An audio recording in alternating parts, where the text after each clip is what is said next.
Vamos lá então para a aula de filosofia, a última aula de filosofia comigo, pelo menos, né? A partir da semana que vem aí volta o professor Hildo e é ele que vai dar aulas de filosofia para vocês. Não uma, né, mas duas aulas de filosofia hoje, né? Tem dois materiais aí, já que o da semana passada não teve vídeo. Então hoje vai ter um vídeo que pode ser que seja um pouquinho mais comprido do que os mais ou menos 15 minutos aí habituais. Enfim, começando então com aquele material da semana passada, se vocês puderem pegar aí, por favor, ele começa assim, né? A transformação da moral. Então, como vimos, os sistemas morais são construídos ao longo do tempo e por cada grupo social, variam no tempo e no espaço. Esses valores, primeiramente, eles são recebidos como uma herança durante a nossa formação como indivíduo. Mais para frente a gente vai ver isso com mais precisão. As pessoas que vieram antes de nós deram significados ao mundo e nós aprendemos esses significados com eles, certo? Bem simples aqui. Algumas normas morais elas são anteriores a nós, tá? E a gente herda essas normas do grupo onde a gente vive, onde a gente se constrói como indivíduo. Conforme vamos crescendo em um grupo social, nós vamos herdando os valores significativos daquele grupo, que acabam sendo significativos também para nós. Um exemplo que sempre aparece nas minhas aulas é o próprio exemplo do catolicismo. Ele é um exemplo comum à nossa comunidade, a comunidade que a gente vive, né? Ao cristianismo melhor, né? Já tem bastante, o movimento evangélico já é bastante comum aqui, né? Então nós temos o cristianismo como um ponto em comum.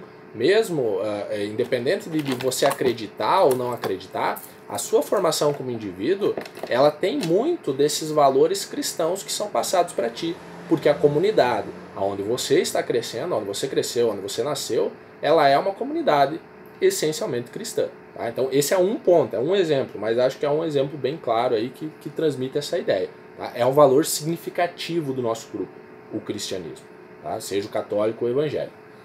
A educação tem um papel crucial também nessa transmissão. É na escola que aprendemos muitos dos valores morais, sejam eles do grande grupo, como a nação, por exemplo, como os feriados nacionais, como o 7 de setembro, como o hino nacional, a adoração à bandeira, essas coisas, esses valores de gostar da nação, ou do pequeno grupo, a comunidade escolar, aquilo que é valioso para nós como comunidade escolar. No caso, o Claudino Crestani, quais são os valores que o Claudino Crestani passa para vocês, certo? Esses são os valores da comunidade escolar. A comunidade escolar é formada pelo corpo docente da escola, professores e direção, pelos pais e por vocês, alunos, certo? Então, quais são os valores que vocês, alunos, que vão herdar, né? Porque vocês é que estão se constituindo como indivíduos, que valores vocês vão herdar da comunidade escolar, dos pais e dos professores, certo? Isso é passado muito pela escola. Então, o grande grupo como o Estado, a nação,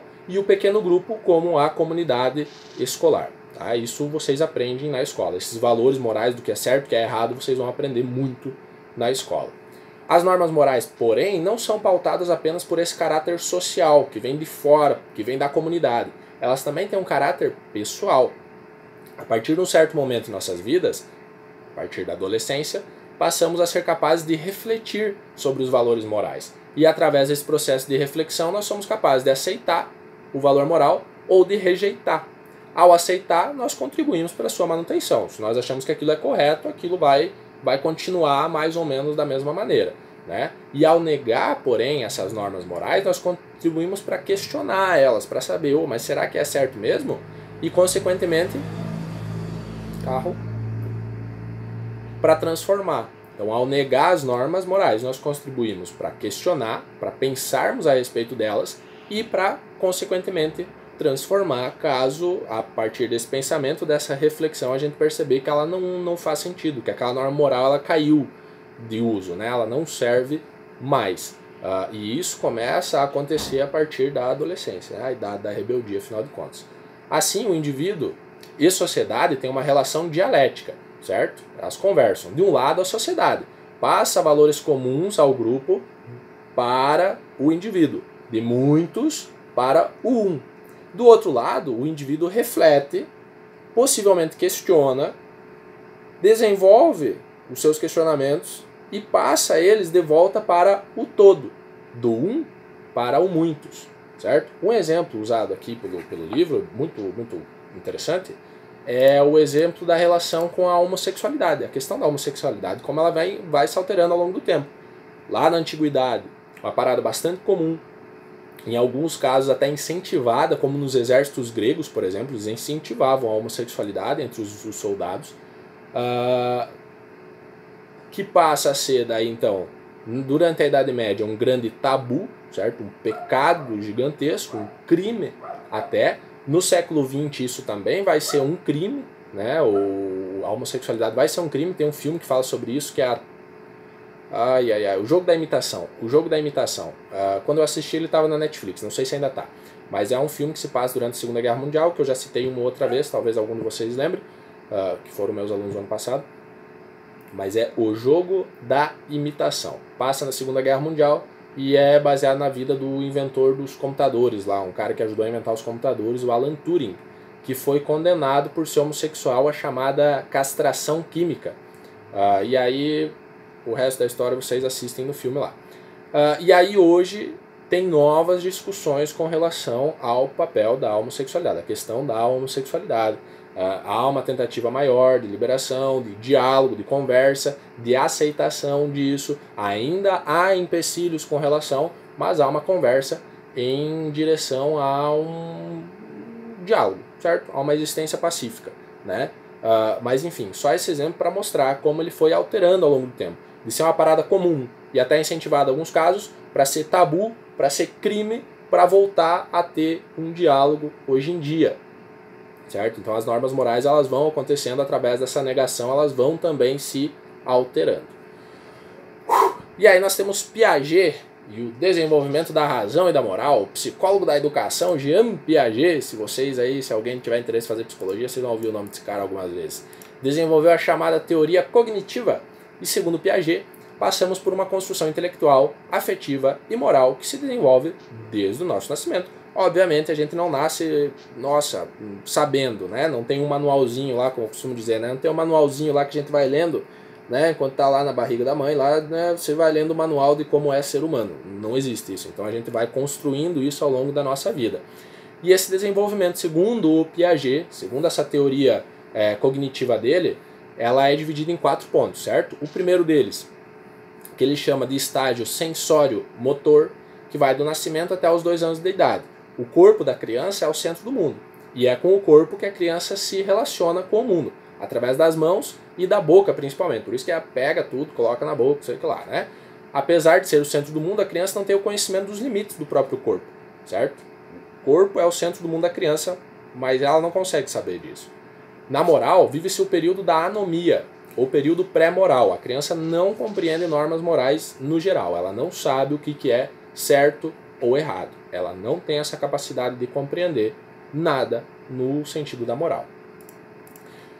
Logo após nós temos o estágio pré-operacional, dos 2 aos 7 anos. A criança começa a usar a linguagem, né, começa a falar. A existência continua centrada em si mesma, não há uma conversa com outras pessoas. A criança fala e escuta, mas não conversa, não há um diálogo, certo? Ela não troca informações, é só ela que fala, basicamente. Ela pode escutar, mas é baseado nela que está a questão. A imaginação dá significados diferentes ao mundo. A criança é geralmente egoísta e não gosta de ter seus desejos adiados. Olha só, né?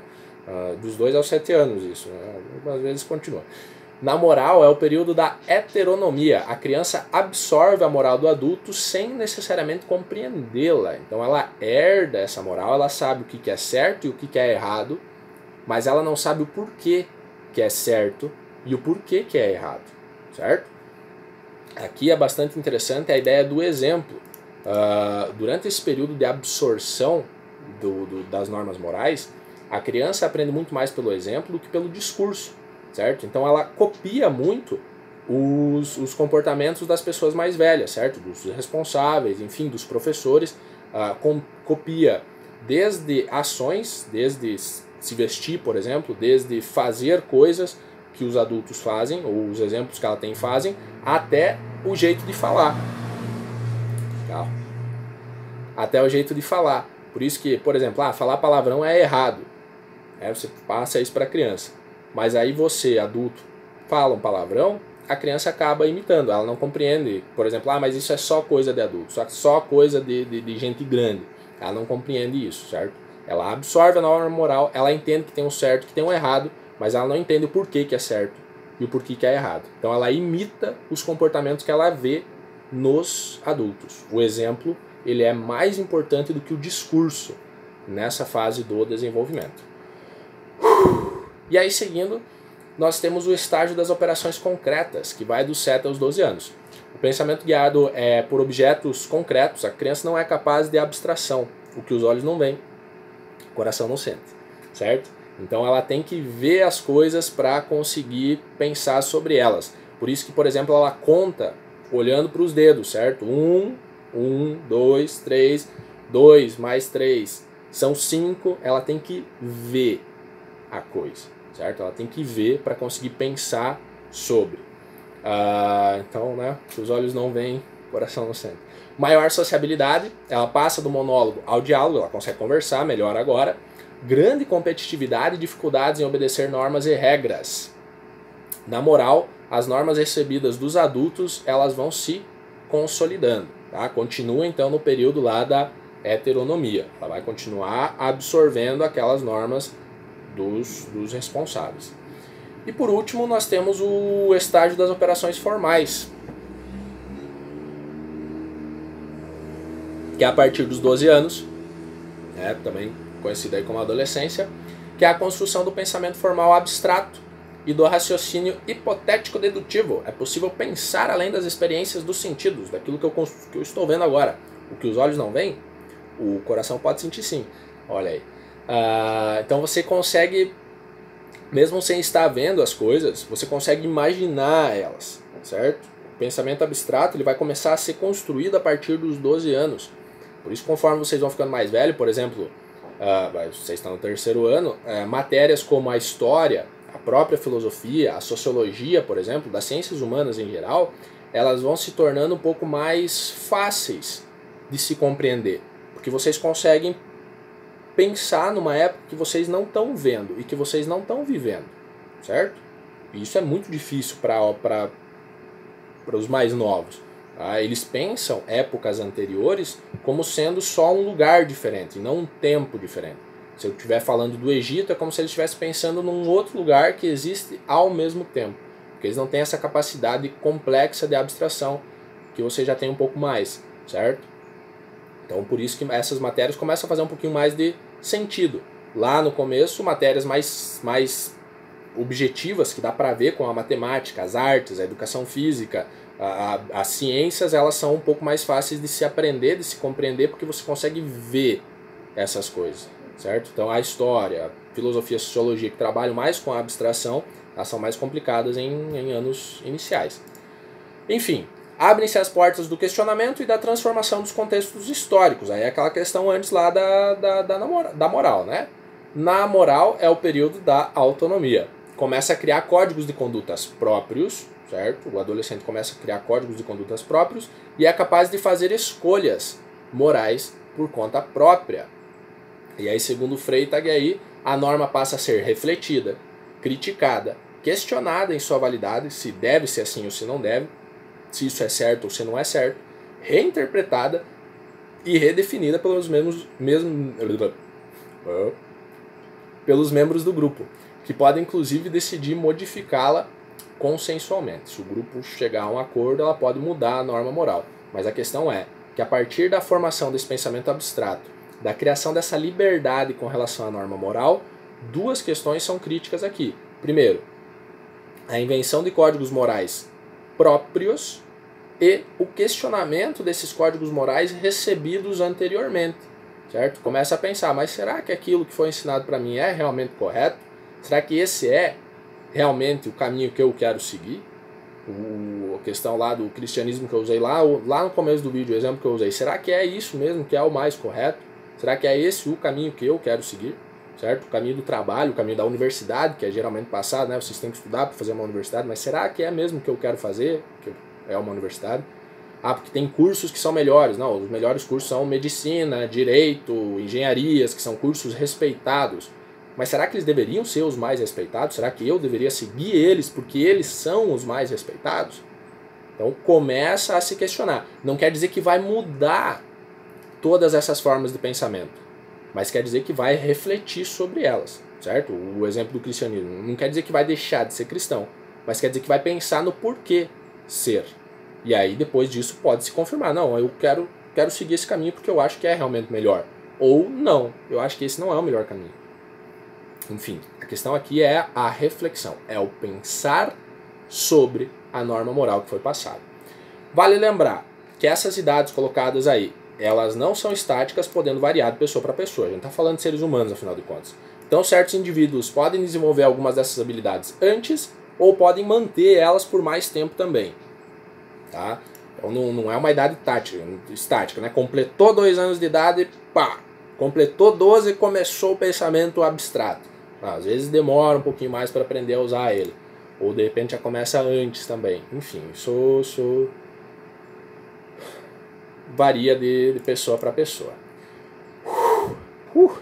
E por último nós temos as escolhas morais. As escolhas morais. Então as escolhas elas podem seguir 5 caminhos. Primeiro, a ação moralmente boa ou correta, que é quando a norma é aceita como legítima e ela é cumprida. Você aceita que aquilo ali é o correto e você segue aquele caminho sossegado. Fácil de entender essa aqui, né?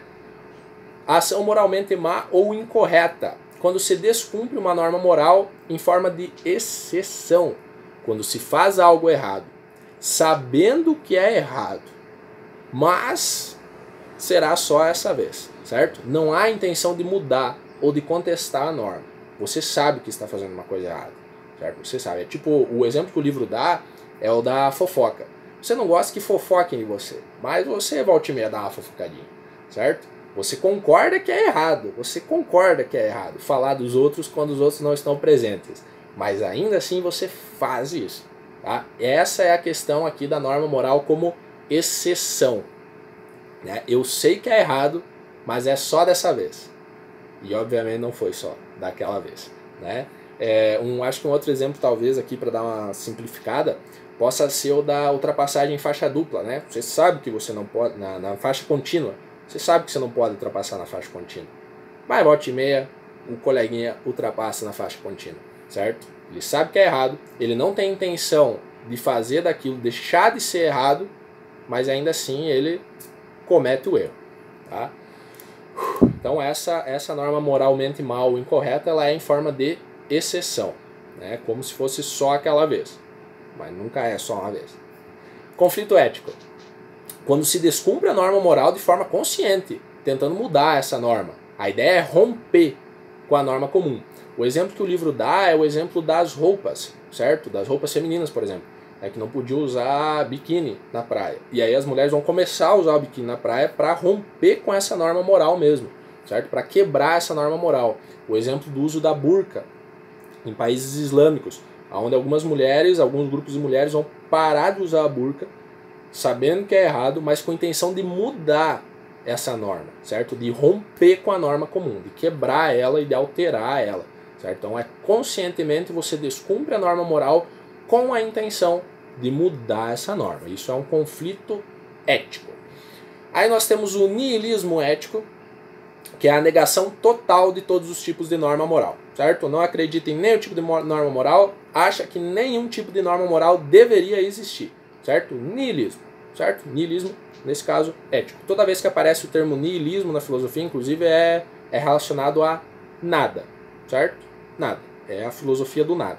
Nesse caso, nenhum tipo, nada de moral, sem um código moral. Niilismo ético. Você nega todos os tipos de códigos morais. E por último, nós temos o permissivismo moral, que é a negação moral, certo? É parecido com o niilismo. Você nega todos os tipos de moral, mas com interesses particulares. Eu posso fazer o que eu quiser. Vocês não, certo? Essa é a ideia. É um permissivismo. Eu me permito não seguir nenhum código moral, mas outras pessoas não podem. Não é assim que funciona, né? Eles não podem usar isso contra mim, por exemplo. Eu tenho interesse de ganhar alguma coisa ao negar essas normas morais. Mas isso só enquanto funciona para mim, enquanto eu tiro vantagem dessa negação. Quando não tirar vantagem dessa negação, então eu quero normas morais. O contrário do niilismo. O niilismo ético, ele é nenhum tipo de norma moral, nem para mim, nem para ninguém. Ninguém deve seguir nenhum tipo de norma moral. Certo? Então esses os 5. Moralmente correta, moralmente má, conflito ético, niilismo ético e permissivismo moral. E essas escolhas podem ser feitas a partir de 2 bases. Fatores objetivos, escolhas feitas com base nos costumes morais já existentes, uma escolha feita junto com a comunidade, que é exterior, então, da qual o indivíduo faz parte. Certo? Então é uma escolha feita dentro do grande grupo. E fatores subjetivos, escolhas feitas com base na liberdade e responsabilidade pessoal, que é interior, da qual faz parte do indivíduo. Lá é o indivíduo que faz parte da escolha. Aqui é a escolha que faz parte do indivíduo. Complicadinho, né? Mas enfim, imaginem nessa ideia assim. Fator objetivo é exterior. Eu decido junto com um grupo. Fator subjetivo, eu decido aqui dentro. Através da minha liberdade, da minha responsabilidade, eu decido. Certo? O que é certo, o que é errado, ou qual daqueles 5 caminhos ali que eu vou seguir com relação às normas morais.